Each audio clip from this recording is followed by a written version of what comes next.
तो गाइस आज हम सीखेंगे कि हम सी लैंग्वेज में टर्बो सी का यूज करके डोल वैल्यूज जो हमको दी गई होंगी तो फिर हम डालेंगे अलग से, उनको इंटरचेंज कैसे कर पाएंगे।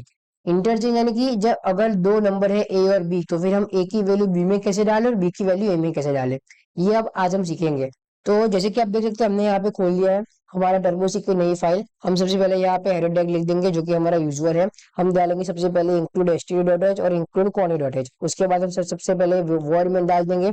ये सब ये सब चीजें रेगुलर ही होती है, इसमें कोई चेंज रहेगा नहीं। अब मैं आपको लॉजिक की बात करता हूँ। ये सब तो आप जो दिख रहा है आपको स्क्रीन पे वो आप वैसे के वैसे लिखते रहेंगे, तो उसकी कोई चिंता है नहीं। अब ए और बी वैल्यू हमको कोई इंटीजर में दी होगी, दे तो फिर डेसिमल में भी दे सकते हैं। डेसिमल में भी देंगे तो फिर हम कुछ नहीं, इंटीजर के बदले हम फ्लोट की वैल्यू डाल देंगे। फ्लोट में हम हमको बस खाली परसेंटेज एफ लिखना होगा परसेंटेज डी के बदले। इसके बाद हम यहाँ पे सबसे पहले तो हमारा टॉपिक लिख देते हैं। टॉपिक लिखने के बाद हम गेट सेज भी लिख देते हैं। इसके बाद हम सबसे पहले ये लिखेंगे कि स्टार्टिंग में हमारी ए और बी की वैल्यू क्या होगी। अब ए और बी की वैल्यू हमको डालनी पड़ेगी तो फिर हमको उसको इनपुट करना पड़ेगा। इनपुट करने के लिए हमको स्कैनफ का यूज करना पड़ेगा। अगर स्ट्रिंग में लेंगे या तो फिर सी प्लस प्लस में लेंगे आप तो फिर आपको यहाँ पे बस खाली गेट गेट लिखना पड़ेगा, गेट्स लिखना पड़ेगा और पुट्स लिखना पड़ेगा प्रिंटफ और स्कैनफ के बदले।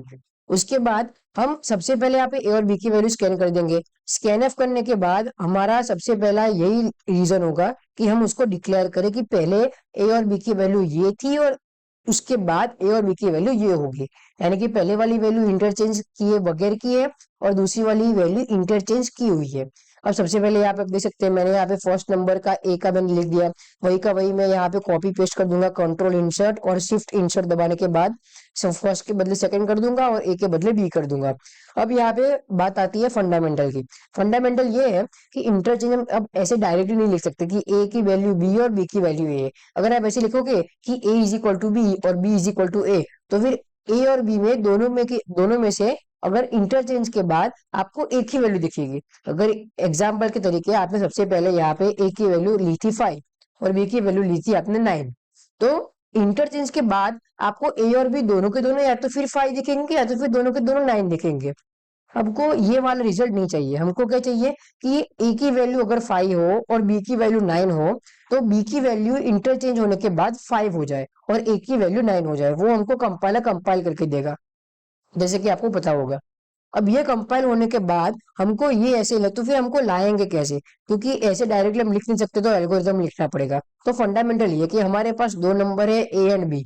ए एंड बी को हम सबसे पहले ये इक्वेशन लिखेंगे A equal to A plus B. A equal to A plus B लिखने की वजह से हमारी जो ए और बी की दोनों की वैल्यू होगी वो प्लस होके हमारे ए में आ जाएगी।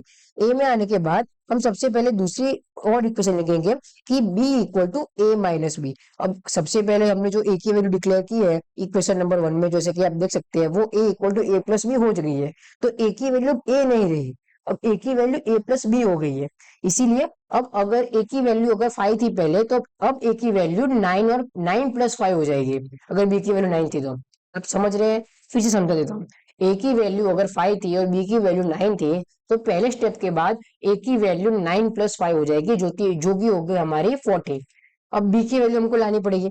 अब बी की वैल्यू लाएंगे B is equal to A minus B. अब यहाँ पे ए यानी कि ए 5 नहीं है, ए हमारा 14 है और 14 में से हमको बी माइनस करना पड़ेगा।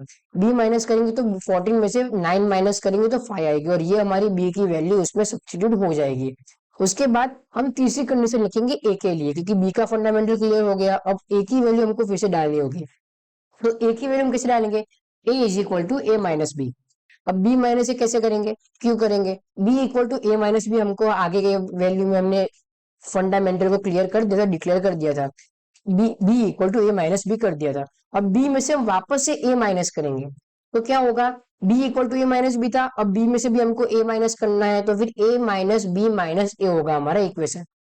समझ में आया आपको, ए माइनस बी और उसमें माइनस ए, यानी कि ए माइनस ए तो कट हो जाएगा। उसके बाद हमारा माइनस बी ही रहेगा, सिर्फ और सिर्फ माइनस बी रहेगा। तो हमको हमने जो अंदर डाली थी वो हमारी पॉजिटिव थी तो हमको बस खाली इसके आगे माइनस लिखना पड़ेगा वो।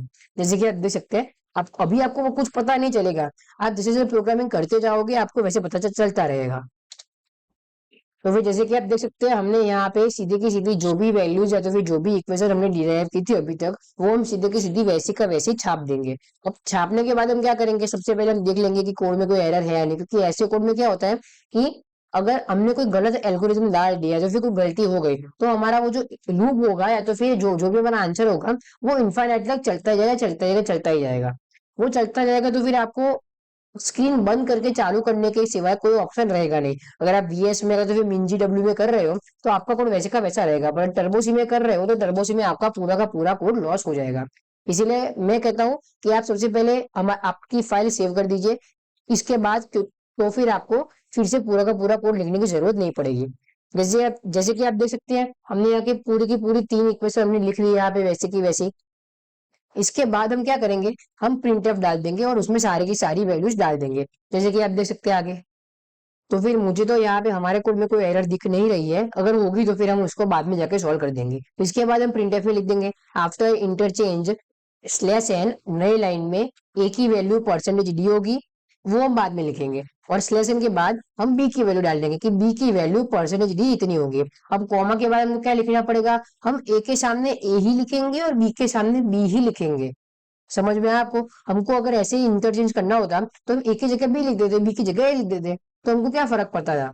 नहीं, पर हमको पूरा का पूरा एल्गोरिथम डाल के, फॉर्मूलाज डाल के, लॉजिक डाल के हमको ये सारी चीजें प्रूव करनी थी। अब जैसे कि आप देख सकते हैं मैं कंट्रोल लाइन दबा रहा हूँ, हमारी कोड रन हो रहा है, कोई एरर नहीं है। 5 और 6 मैंने डाला तो 5 और 6 के बदले -6 और 5 आ रहा है।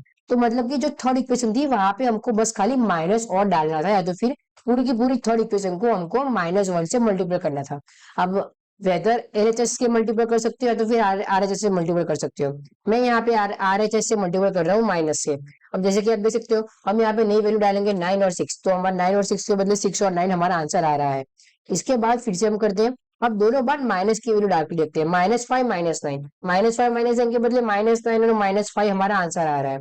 अब एक वैल्यू पॉजिटिव और एक वैल्यू नेगेटिव, 5 -9 और 5 -9 के बदले -9 और 5 आंसर आ रहा है। सेम टू सेम हम उल्टी करके देखते हैं, तो जैसे कि आप देख सकते हैं हमारा पूरा का पूरा यहाँ पे आंसर एकदम करेक्टली आ रहा है। यानी कि ये पूरा कोड हमारा एग्जीक्यूट जो हमने किया वो एकदम से सही ही है। 5 9 9 और 5, जैसे कि आप देख सकते हैं आफ्टर इंटरचेंज और बिफोर इंटरचेंज। तो ये कोड हमारा यहाँ पे पूरा होता है, हमको यहाँ पे कोई और चीज करने की जरूरत नहीं है। आपको मैं पहले से सब कुछ सिखा देता हूँ। सबसे पहले हमने हेडर टैग लिख दिए, फंक्शन लिख दिए, हमने इंटीजर ए और बी डाल दिया, हमने सारे स्टेटमेंट लिख दिए। उसके बाद जो तीन हमारी जो मेजर फॉर्मूला थी, आपको अगर पता ना चलो तो आप आगे जाके वीडियो को एक बार फिर से देख ले, आपको पता चल जाएगा। Thank you. अगर वीडियो अच्छा लगा हो तो लाइक करना, चैनल को सब्सक्राइब करना और बेल नोटिफिकेशन को ऑन कर देना, तो फिर आपको मेरे सारे वीडियोस मिलते रहे।